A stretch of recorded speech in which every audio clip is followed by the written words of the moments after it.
Welcome back to Design Santa Barbara. This week we are learning the fascinating history of tapestries.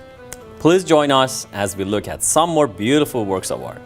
Tapestry manufacturing at Osan in the upper valley of central France may have developed from the looms in isolated family workshops established by flemings that are noted in documents from the 16th century. Typically, Osan tapestries depend on engravings as a design source, or the full-scale images from which the low-warp tapestry weavers worked. As with Flemish and Parisian tapestries of the same time, figures were set against a conventional background of verdure, stylized foliage and vignettes of plants on which birds perch and from which issue glimpses of towers and towns.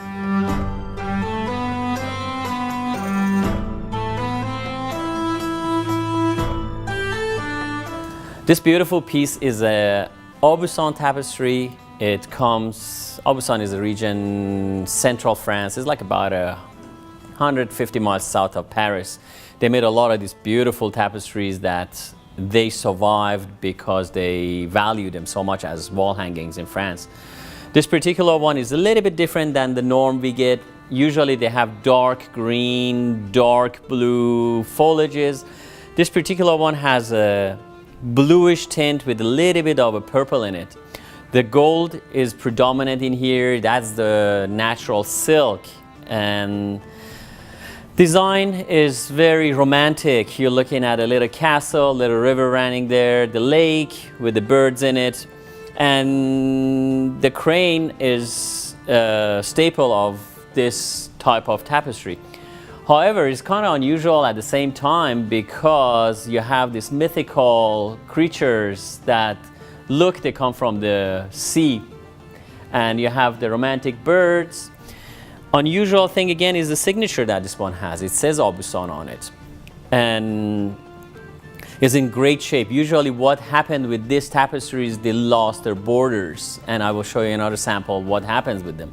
So traders used to buy these, and they figured out the main object is the tapestry. So they used to cut the tapestry and sell it as a tapestry, and they used to make pillows out of the borders. And oftentimes the borders were more valuable than the tapestry itself, because you could make 30 pillows out of the border, and they are most amazing. And I had friends that had done this 20, 30 years ago. They used to find the tapestries, buy them, cut the borders off, make pillows out of them, and sell the tapestry in the middle as a tapestry. I think that's kind of sacrilegious and should not happen. It's a work of art, and you don't want to cut these. Anyway, it's a fabulous piece. I would put a fair market value on this in today's market, approximately $30,000 to $35,000. Now I would like to show you a verdure tapestry and see some similarities and few differences in them. So following that Buscan tapestry, we are come here to a verdure tapestry. They are slightly different. The theme is generally the same. You see this beautiful foliage, you see these beautiful colors, you have that, again, always the water element. And you know, Europe has a lot of rivers and lakes, but they always put it in there, just make it a little more idyllic and a little more romantic. This one has little castle in the back again, as we had in the Buscan. They're kind of typical. A little bit different. This one has ships in it, and that makes it be close to and sea, mostly Mediterranean. You have the birds again. There's a beautiful one here, another one down there. Now I was telling you about cutting the borders. A lot of these do come without the borders, and you can see on this one, that side and this side, both missing the borders. They were made into pillows, God knows when.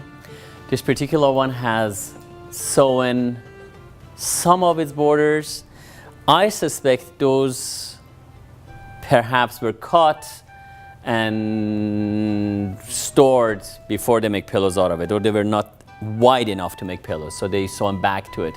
I see the top should have gone down, the bottom should go up, but again, we usually get them as with the way they are. They're 300-400 years old, and I don't alter them. I just keep them as a historic piece, and they're just beautiful. I look at these every day and I look at them, wow, how beautiful they are.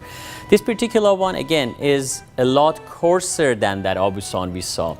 The threads are simply thicker.